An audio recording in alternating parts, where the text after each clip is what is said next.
Então, a mensagem de hoje, né, ela é em relação ao capítulo 6 do livro de Daniel, né? E como a gente tem feito sempre, a gente faz um resuminho do que foi o capítulo anterior antes de passar para frente. A gente vai fazer isso hoje de novo, né? Então, a gente viu no capítulo 5 que Belsazar, em um determinado momento lá, ele estava sendo corregente, né? Ele estava como rei no lugar do Nabonido. Por alguma questão, Nabonido se afastou do cargo temporariamente, mas o Belsazar ele não tinha a postura necessária, a postura que se espera de um rei, né? A gente viu que ele era beberrão, que ele era farrista, né? E aí, em uma festa que o Belsazar fez, ele estava lá bebendo, né, com as suas mulheres, concubinas, com as outras pessoas do reino, né? E aí ele mandou os servos trazerem os utensílios do templo sagrado de Deus, aquele templo que foi violado pelo Nabucodonosor, foi lá e tirou um tanto de utensílios e levou para a Babilônia. Então Belsazar mandou os servos dele buscarem esses utensílios e ele, suas mulheres e as outras pessoas que estavam na festa começaram a beber vinho nesses utensílios e pior, começaram a fazer rituais de idolatria a falsos deuses usando esses utensílios. Então Deus ficou muito, muito irado. E aí Deus mandou aparecerem alguns dedos e começaram a escrever na parede as seguintes palavras: Mene, Mene, Tekel e Parsim. E aí, Belsazar ficou angustiado, porque ele não sabia o que aquilo significava, né? Já é estranho aparecerem dedos escrevendo na parede, e ele ainda não conseguia saber o que estava escrito. Então, ele mandou chamar todos os sábios do reino, porque ele queria saber o que estava escrito ali. Ninguém conseguiu interpretar, só Daniel conseguiu. E aí, Daniel leu. E ele falou assim: olha, o que Deus mandou aqueles dedos escrever na parede é que ele avaliou o seu reinado e Deus viu que você não é digno de reinar sobre a Babilônia. Então ele falou que acabou, botou fim aqui no reinado babilônico e a partir de agora o seu reino está sendo entregue aos medos e aos persas. E aí a gente viu que na sequência Belsazar morre, né? E começa o reinado medo-persa, sendo que Dario foi o seu primeiro rei. Eu coloquei aqui essa imagem só para a gente relembrar que lá no capítulo 2 a gente tinha visto que isso ia acontecer. Isso foi contado para Nabucodonosor em um sonho dele. Deus permitiu que Nabucodonosor soubesse que isso ia acontecer, que ia chegar um momento que aconteceria a queda da Babilônia, né? E que haveria a ascensão medo-persa, que os medos e os persas passariam então a reinar no lugar da Babilônia e que Dario, então, seria o seu primeiro rei. Então, tendo lembrado isso tudo, né, a gente vai dar início, então, à discussão do capítulo 6 do livro de Daniel, que a gente chama, então, de Daniel na Cova dos Leões. Lembrando que isso são nomes que os homens deram, né? Não tinha esse nome na Bíblia. Mas é só para a gente rotular os capítulos, então. O versículo 1, então, desse capítulo 6, traz que pareceu bem a Dario constituir sobre o reino as 120 sátrapas que estivessem por todo o reino. Então, vamos entender por que Dario fez isso e quem que eram esses sátrapas, né? Então, primeiro, é importante a gente pensar que o reino era gigante, era muita gente, muita terra para ser governada, e Dario, ele vem com uma proposta nova, né? Um novo modelo de governo, modelo de gestão. Ele pega aquele reino enorme, divide ele em várias partes, em 120 partes, né? Cada partezinha dessa é chamada então de uma satrápia. É como se a gente pegasse o estado de Minas e ele foi dividido também em vários municípios, né? Só que ao invés de chamar de município, ele chamou de satrápia. E aí ele colocou uma pessoa da sua confiança sendo responsável por cada uma dessas satrápias, por cada um desses municípios, né? E ele chamou essas pessoas de sátrapas. Então, sátrapas eram como se fossem governadores que ficaram responsáveis por gerir, por acompanhar o que acontecia, né, em um pedaço do reino, em uma satrápia. Esses sátrapas eram pessoas muito respeitadas e de total confiança do rei, né? Então eles foram colocados lá para funcionarem como olhos e ouvidos do rei, que pudesse acompanhar tudo que acontecia ali naquela satrápia e que levasse as informações para o rei. A ideia era fazer uma gestão acompanhando o que acontecia em todo o reino, né? Mas imaginem como é que isso ia funcionar. O Dario teria que se reunir periodicamente, se ele queria saber o que estava acontecendo no reino, e ele está mostrando aqui que ele quer ter um controle das coisas. Então, imagina que ele teria que se reunir periodicamente com 120 pessoas que iam ficar trazendo os problemas que estavam acontecendo naquelas satrápias, naqueles municípios para ele. Né? Então, ele falou assim: esse trem não vai funcionar, não.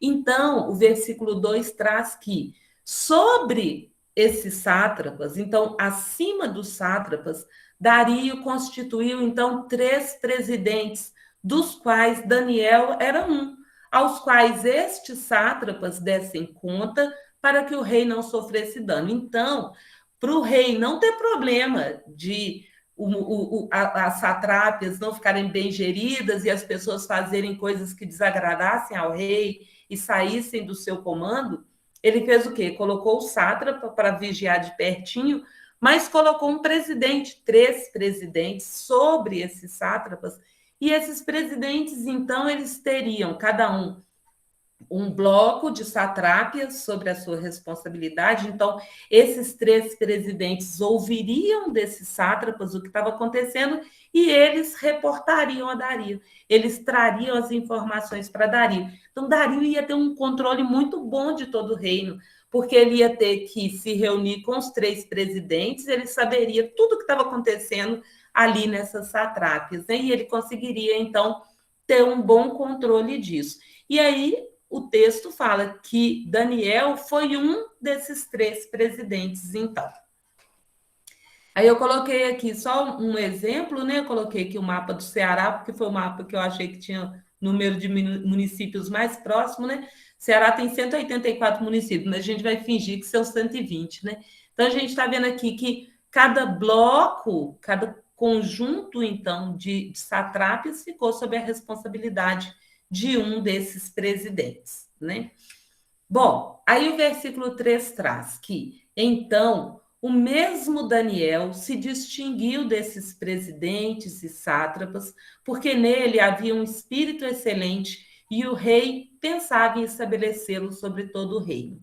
Então, a gente já viu em outros capítulos que Daniel era extremamente fiel a Deus e também extremamente dedicado com as suas atribuições, né? Tudo que ele fazia com muito zelo, com muito cuidado, né? Sem negligência, sem ter intenção de prejudicar o rei. Então, ele era uma pessoa de muita confiança. E por isso, o rei pensou em colocar Daniel como a segunda pessoa mais importante do reino. Então, Daniel ficaria abaixo só do rei. Ele seria, então, a segunda pessoa mais importante do reino.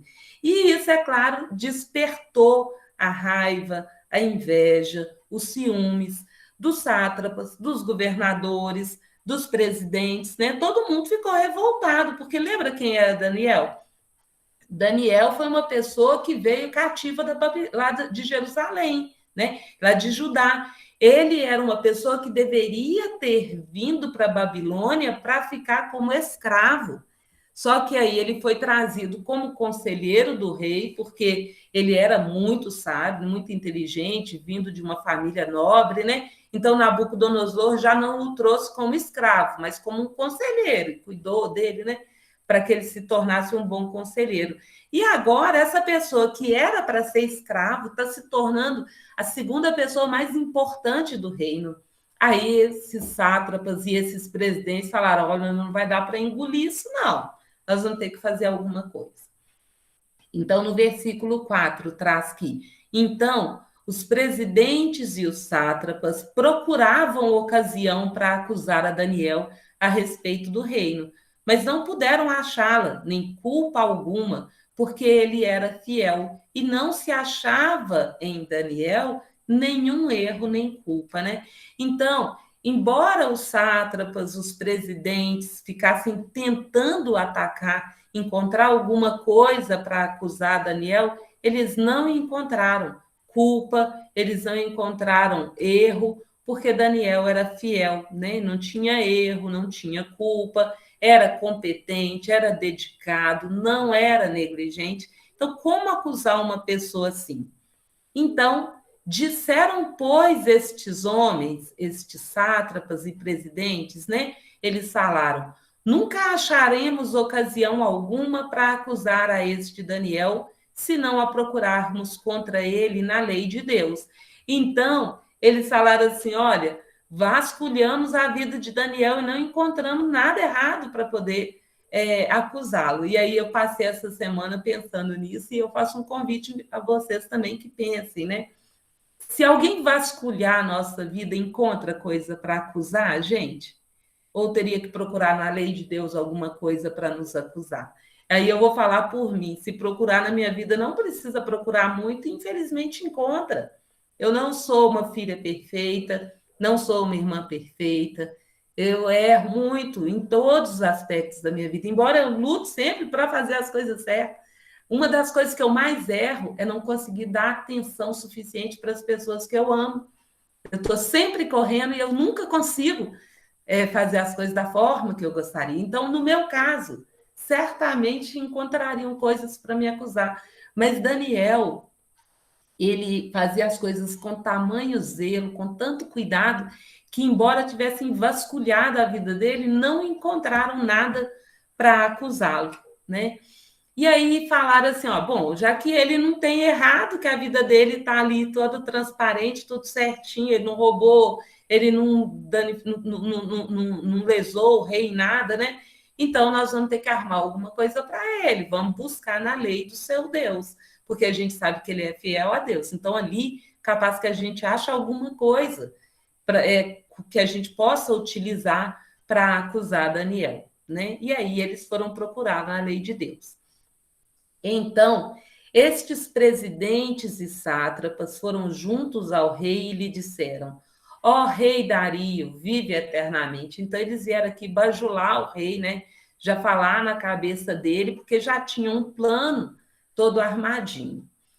E aí eles falaram: todos os presidentes do reino, os prefeitos, os sátrapas, conselheiros e governadores, todo mundo concorda em que o rei estabeleça um decreto e faça firme o interdito que todo homem que por espaço de 30 dias fizer petição a qualquer Deus ou a qualquer homem e não a ti, ó rei, que ele seja lançado na cova dos leões. Então, esses sátrapas, esses presidentes, eles vieram com um plano armado, né? Convencer o rei de assinar um decreto, e aí um interdito, alguma coisa que não pudesse revogar, uma confirmação de que aquele decreto não poderia ser revogado, né? Falando que só o rei podia ser consultado, podia receber honras, podia receber, né? Clamores, só o rei no intervalo de 30 dias. Se alguém fizesse culto, fizesse uma oração, prestasse louvores ao seu Deus, que essa pessoa, então, deveria ser lançada na cova dos leões. Então, isso foi uma forma que eles acharam de falar assim: olha, rei, você é o maioral, você é o mais importante. Quem é esse povo para achar que pode ficar honrando a Deus? Você é como se fosse um Deus. Né? Então, vamos colocar aqui um intervalo de 30 dias, não é nada 30 dias frente ao seu tamanho, à sua grandeza, que nesses 30 dias só você seja louvado, mas ninguém. E se alguém desrespeitar isso, são só 30 dias, que essa pessoa seja então lançada na cova dos leões. E aí, o rei, então, agora, né? Ele sanciona o interdito, isso os sátrapas falando com ele, né? Agora, então, rei, sanciona o interdito, assina a escritura para que não seja mudado, segundo a lei dos medos e dos persas, que se não pode revogar. Eles falaram assim: olha, assina então, rei, o decreto, mas assina também o interdito para garantir que de forma alguma esse decreto possa ser revogado, porque aí só você vai ser honrado nesses 30 dias, né? E aí o rei, então, ouviu aquilo tudo, claro, né? Ficou com o ego inflado, né? E aí ele até pensou bem, falou assim: olha, por esta causa, então, vou assinar. E aí o versículo 9 traz: por esta causa, o rei Dario assinou a escritura e o interdito, né? Então, Dario aqui ele foi enganado. Mas ele foi enganado por quê? Ele foi enganado porque as pessoas ao seu redor eram invejosas, aqueles sátrapas, aqueles presidentes, né? Eles ficaram com inveja de Daniel, não conseguiram ver uma pessoa que deveria estar como escravo, assumindo um alto posto ali no reino, mas ele foi enganado também porque ele se deixou levar, né? Ele deixou que o seu ego, que a sua vaidade falassem mais alto, ele nem pensou. Na hora que falaram, olha, você é o maioral, ele falou assim, sou mesmo, mereço só 30 dias, né? Então, isso aqui vale para a gente pensar como que a gente vive, né? Se a gente permite que nossos defeitos sejam tão grandes e sobressaiam tanto que a gente até perde a razão muitas vezes, que a gente perde a capacidade de analisar situações e se deixa levar pela vaidade, pela inveja, pelo orgulho, né? Às vezes a gente tem dificuldade de pedir desculpa para o outro, não é? Pelo nosso orgulho, né? Pelas nossas vaidades. Eu vou assumir que eu estou errado. Então, Dario, ele caiu, ele foi enganado, não só porque ele estava rodeado por invejosos, mas porque ele era vaidoso também, orgulhoso também, né? Aí no versículo 10, Daniel, pois, quando soube que a escritura estava assinada, entrou em sua casa e em cima no seu quarto, onde havia janelas voltadas do lado de Jerusalém, 3 vezes por dia se punha de joelhos e orava e dava graças diante do seu Deus, como costumava fazer. Então, Daniel, quando ele viu que Dario tinha assinado aquele decreto, ele subiu, ele entrou para dentro da sua casa, subiu para o seu quarto e foi orar. Mas ele não fez isso para atacar a Dari e falar assim: olha, eu faço do jeito que eu quiser, eu vou viver do jeito que eu quero, eu vou te provar que eu continuo orando. Para mim, esse decreto não vale nada. Não foi isso. A Escritura fala que ele continuou fazendo as coisas que ele sempre fazia. Ele já era fiel e ele não mudou, né? Então, não vai ser por causa de um decreto que ele vai mudar. Daniel era muito fiel. Ele normalmente ele estava sempre em oração. Ele orava 3 vezes ao dia, ajoelhado, voltado em direção a Jerusalém, porque essa era a prática daquela época, né? E ao saber da publicação do decreto, ele não mudou a sua postura, porque Deus era mais importante para Daniel do que o decreto em si, né? Então ele continuou com as orações porque ele estava ali para servir a Deus. E aí, se desse para servir a Deus e atender aos mandos e desmandos do rei, que ele fizesse. Mas se ele tivesse que fazer uma escolha, ele sempre escolhia Deus. A gente vê isso em toda a história de Daniel, né? Em tudo que a gente viu na Bíblia até hoje sobre Daniel, a gente vê que ele sempre escolhe servir a Deus, apesar do que possa acontecer com ele. Então, aqueles homens foram juntos e, tendo achado a Daniel a orar e a suplicar diante do seu Deus, então, na hora que eles olharam e viram Daniel lá em cima, naquela janela, orando, nesse períodozinho que não podia, que estava sendo proibido, esses homens ficaram felizes demais, pegando. Agora sim, agora a gente consegue derrubar. Então, esses sátrapas, esses presidentes se apresentaram ao rei e a respeito do interdito real lhe disseram: não assinaste um interdito que por um espaço de 30 dias todo homem que fizesse petição a qualquer deus ou a qualquer homem e não a ti, ó rei, fosse levado na cova dos leões? Então eles falaram assim: olha, tá lembrado, rei, que você escreveu, assinou aquele decreto falando que nesses 30 dias ninguém poderia honrar outro Deus, fazer oração? Aí o rei falou assim: eu lembro. E você não falou que lançaria essa pessoa na cova dos leões? Foi isso mesmo, eu lembro. Então, responderam esses sátrapas, né, e esses presidentes falaram então ao rei: esse Daniel, que é dos exilados de Judá, não faz caso de ti, ó rei, nem do interdito que assinaste. Antes, 3 vezes por dia faz a sua oração. Então, esses sátrapas e esses presidentes falaram assim: ó, você assinou aquele decreto, mas aquele Daniel que veio lá de Judá, ele não está te respeitando, não está te obedecendo. 3 vezes por dia ele está entrando para o quarto dele lá, nem está fazendo questão de esconder, está continuando orando ao seu Deus, descumprindo o seu decreto. E aí, tendo o rei ouvido estas coisas, ficou muito penalizado e determinou consigo mesmo livrar a Daniel até o pôr do sol, se empenhou para salvá-lo.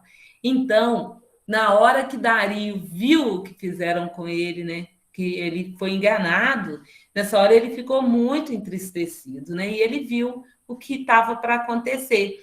E aí ele falou assim: olha, fiquei triste mesmo, né? Vi que caí em uma armadilha, mas não vou aceitar esse negócio desse jeito, não. Eu vou livrar esse Daniel. E até o final do dia a gente vê que Dario ficou tentando resolver, achar uma forma de resolver a situação e livrar Daniel daquilo tudo que estava previsto, que era ser jogado na cova dos leões famintos, né? E aí, então, aqueles homens, os sátrapas, os presidentes, foram juntos ao rei e lhe disseram: sabe, ó rei, que é lei dos medos e dos persas, que nenhum interdito ou decreto que o rei sancione se pode mudar. Então, eles falaram assim: ó, meu filho, está tentando livrar Daniel aí, mas você não pode, não. O decreto que você assinou, ele não pode ser revogado, não. Nós estamos de olho. Cumpra-se o seu decreto e também o interdito, não tem essa de livrar Daniel, não. Então, o rei ordenou que trouxessem a Daniel e o lançassem na cova dos leões. Disse o rei a Daniel: o teu Deus, a quem tu continuamente serves, que ele te livre. Então o rei falou para Daniel assim: olha, meu filho, eu estou aqui cumprindo a lei. Infelizmente, fui enganado, né? Mas eu sei que você é fiel a Deus e então eu torço para que o seu Deus possa te salvar, possa te livrar do que está para acontecer. Dario, então, mostra para Daniel que está triste, né? Pelo que ele fez e pelo que estava para acontecer. Não era a intenção dele lançar Daniel para a morte. Até porque quando tem uma pessoa que te ajuda, que está do seu lado, que é honesto, que é fiel, que é correto, você não quer ficar longe dessa pessoa, você não quer que ela morra, né? Ele queria mais que Daniel continuasse servindo, continuasse ajudando. Foi então trazida uma pedra e posta sobre a boca da cova, selou-a o rei com seu próprio anel e com o dos seus grandes, para que nada se mudasse a respeito de Daniel. Então aquela cova, ela tinha uma abertura, né, por onde eles colocaram Daniel, e aí o rei mandou trazer uma pedra e fechar essa entrada, né, da cova, que ela fosse bloqueada. E não só fechar, que fosse rejuntado, né? Então, naquela época, usava uma cerâmica macia, né, para poder fazer esse rejuntamento. E a partir desse rejuntamento, então, o rei veio e selou essa entrada. Para que fez isso, né? Para garantir que não houvesse violação, que Daniel não conseguisse sair, que ninguém fosse lá tirar Daniel. Ele foi lançado, foi cumprido o decreto dele, né? E aí o rei selou para garantir que ninguém violasse, porque senão podiam abrir, tirar Daniel e fechar de novo, rejuntar de novo. Então ele selou com o seu anel real, não só o seu, mas também dos seus grandes, de outras pessoas, provavelmente aqueles presidentes, aqueles sátrapas, né? Então, o anel do rei, ele tinha uma espécie, era como se fosse um carimbo, né? E dos seus grandes também. E eles selavam, quando iam mandar uma carta, colocava cera e selava, ou então, aí ficava a marca, né? Naquele lugar. Então, eles fizeram isso, eles selaram aquela entrada para garantir que não houvesse violação. Isso foi feito em relação a Daniel, mas a gente vê que isso foi feito também em relação a Jesus, né? Quando ele foi sepultado. Disse-lhes Pilatos, né? Está lá no livro de Mateus. Aí tendes uma escolta, ide e guardai o sepulcro como bem vos parecer. Indo eles, montaram guarda ao sepulcro, selando a pedra e deixando ali a escolta. Então a gente vê que essa prática de selar e depois marcar, né, carimbar para que não houvesse violação, aconteceu em outros momentos também, como a gente vê aqui quando Cristo foi sepultado. E aí o versículo 18 traz que, então, o rei se dirigiu para o seu palácio, passou a noite em jejum e não deixou trazer à sua presença instrumentos de música e fugiu dele o sono. Então, vamos pensar na situação de Dario, né? O que ele sentia naquele momento, né? Ansiedade, preocupação por não saber o que estava para acontecer com Daniel, né? Ele esperava que Deus livrasse Daniel, mas ele não sabia se Deus livraria, né? E ele sentia culpa, né? Pela situação, ele estava com medo, ele estava com remorso pelo que ele fez também, né? Porque ele se deixou enganar. E ao mesmo tempo, raiva, né, por ter sido enganado por pessoas nas quais ele confiava. Então ele ficou chateado, né? Mas ele não ficou só enfurecido. Isso mostra para a gente que às vezes acontecem coisas, a gente perde a razão por causa da raiva que a gente sente. E ele não ficou só enfurecido, ele agiu, né? Então ele tentou livrar Daniel num primeiro momento, revogando, fazendo alguma coisa para resolver a situação, não conseguiu. Aí ele passou a jejuar, evitou a diversão e aguardou ansiosamente o amanhecer para ir lá ver o que tinha acontecido. Então, a noite foi difícil para Daniel, mas foi difícil também para Dario, né? Até que amanhecesse para ele poder ir ver o que tinha acontecido. Então, pela manhã, ao romper do dia, levantou-se o rei e foi com pressa à cova dos leões. Então, logo no momento que amanheceu, ele correu lá para ver o que tinha acontecido com Daniel. Chegando-se ele à cova, chamou por Daniel com voz triste. Disse o rei a Daniel: Daniel, servo do Deus vivo, dar-se-ia o caso que o teu Deus, a quem tu continuamente serves, tenha podido livrar-te dos leões?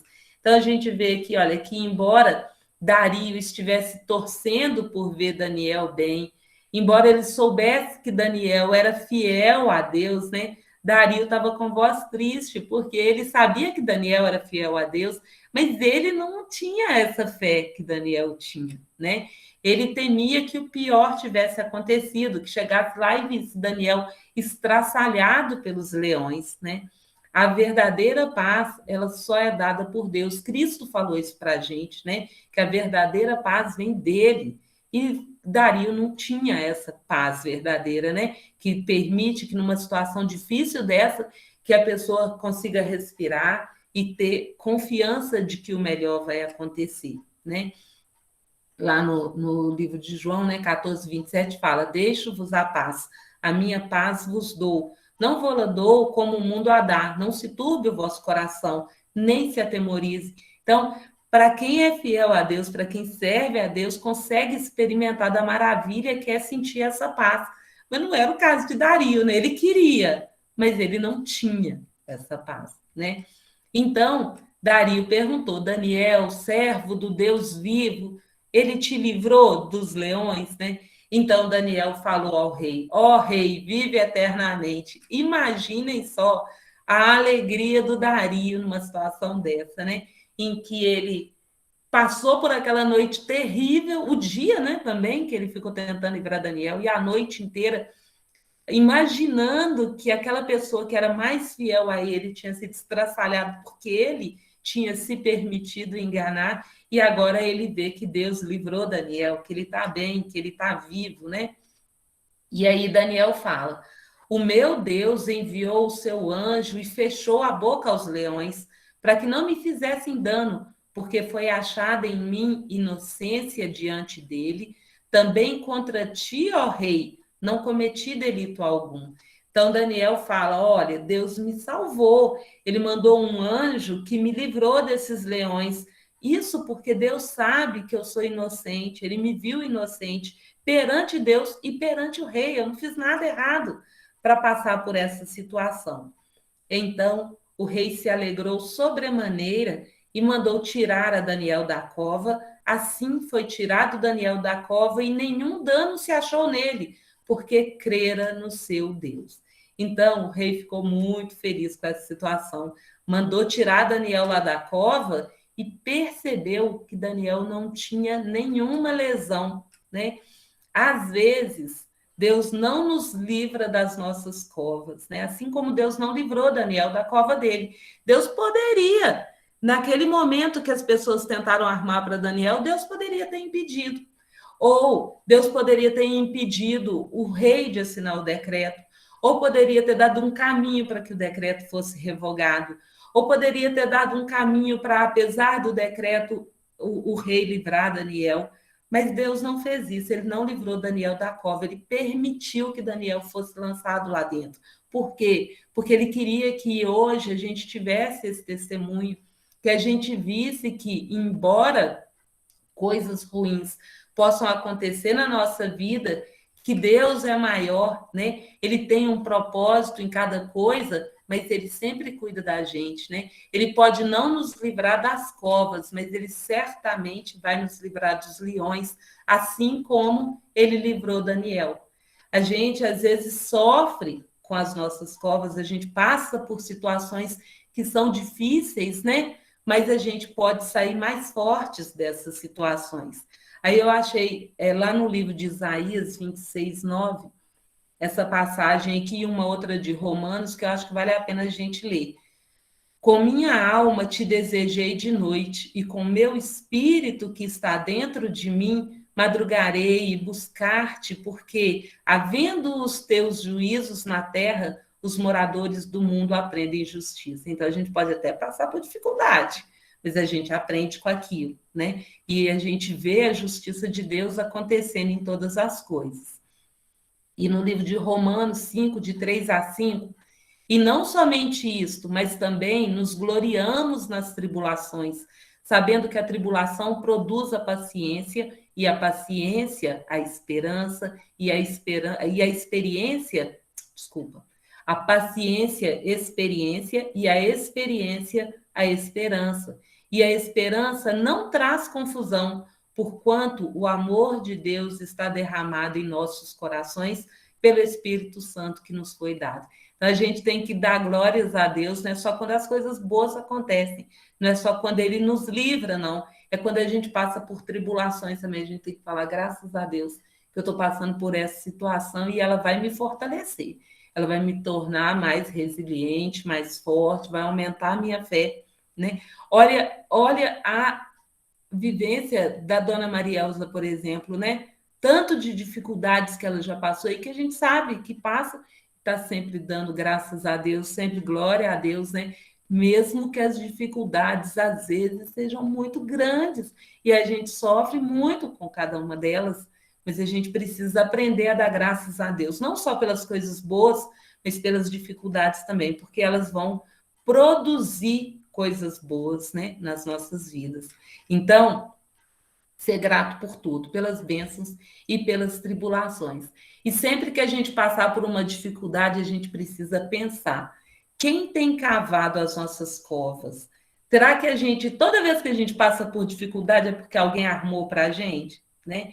Ou será que às vezes a gente mesmo cava as covas para a gente cair lá dentro, né? A gente mesmo cava as dificuldades.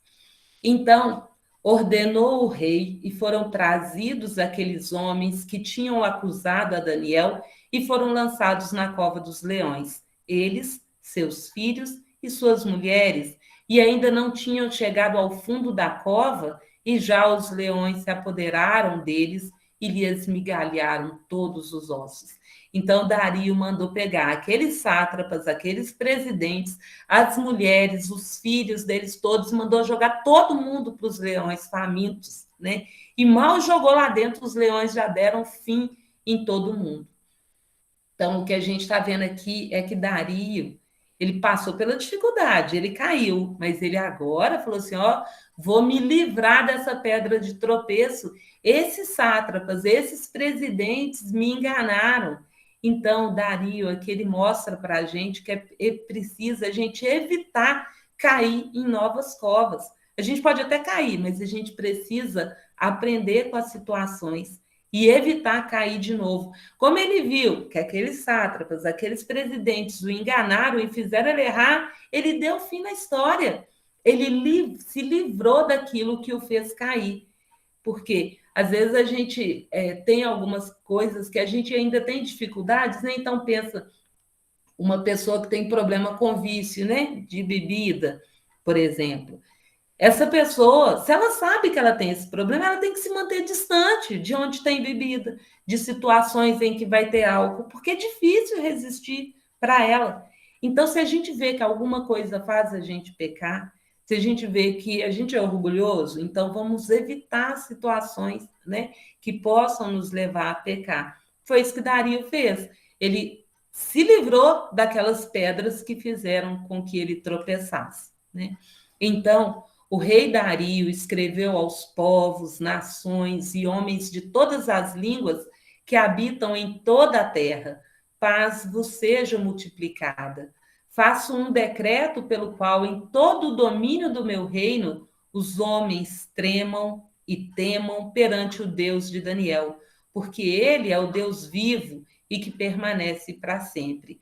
O seu reino não será destruído e o seu domínio não terá fim. Então ele falou assim: ó, estou fazendo um decreto aqui, a partir de agora eu exijo respeito ao Deus verdadeiro, ao Deus vivo, que é o Deus de Daniel. Esse é um reino que não tem fim, vai durar para todos sempre. Então eu exijo que o respeitem. Esse Deus, isso Dario falando, né, colocou no seu decreto. Esse Deus livra, salva, faz sinais e maravilhas no céu e na terra. Foi ele quem livrou a Daniel do poder dos leões. Então, aqui a gente vê Dario reconhecendo que o nosso Deus é um Deus que faz maravilhas, né? Ele é capaz de livrar, de salvar, ele reina, né? Ele é o Todo-Poderoso no céu e na terra, e foi ele que livrou Daniel dos leões. Daniel, então, prosperou no reinado de Dario e no reinado de Ciro, o persa, né? Então, a história, eu sempre tento fazer um paralelo aí com as fontes históricas para a gente entender, né? Como é que essas coisas aconteceram, e a história não reconhece o reinado de Dario. Eles falam que não tem uma fonte, né, que fale sobre Dario na história, mas que existe Ciro. E aí tem vários historiadores, as pessoas que falam que provavelmente Dario e Ciro eram a mesma pessoa, e que tem havido aí um problema de tradução que seria Dario ou Ciro, então que seria a mesma pessoa. Pode ser. Bom, que a gente aprendeu, então, com esse capítulo 6 do livro de Daniel, né? Esse eu coloquei a letra pequenininha, porque tem tanta coisa, né? Esse capítulo é tão maravilhoso e ele ensina tanto para a gente, né?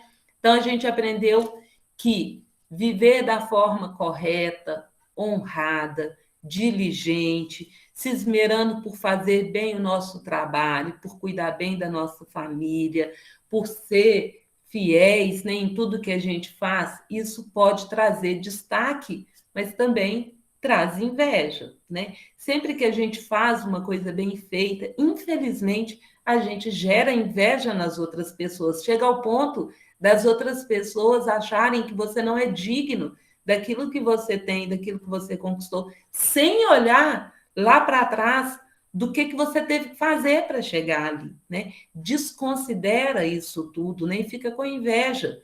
A inveja, ela pode trazer armadilhas que nos conduzam às nossas covas, né?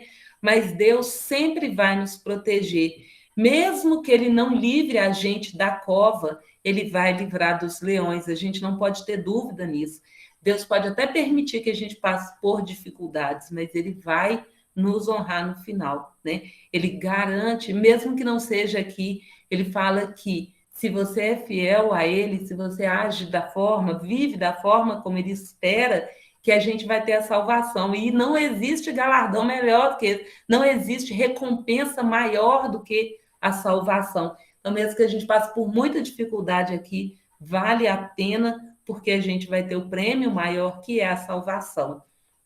Entretanto, a gente precisa estar se monitorando o tempo todo, cuidando, né, avaliando se as nossas covas elas têm sido geradas por causa dos inimigos, pelos invejosos, ou se às vezes a gente mesmo está procurando sarna para se coçar e a gente está sempre cheio de problema porque a gente não se esmera no trabalho ou porque a gente não cuida bem da nossa família. Então, às vezes eu vou ter problema lá na frente com meus filhos, mas é porque eu não fiz uma boa base? Não sei. Então, vamos cuidar da base, vamos fazer o nosso trabalho bem feito, né? Como esposa, como mãe, como trabalhador, como filho, como irmão, para que depois, se a gente tiver alguma tribulação, que a gente saiba que não é porque a gente não fez.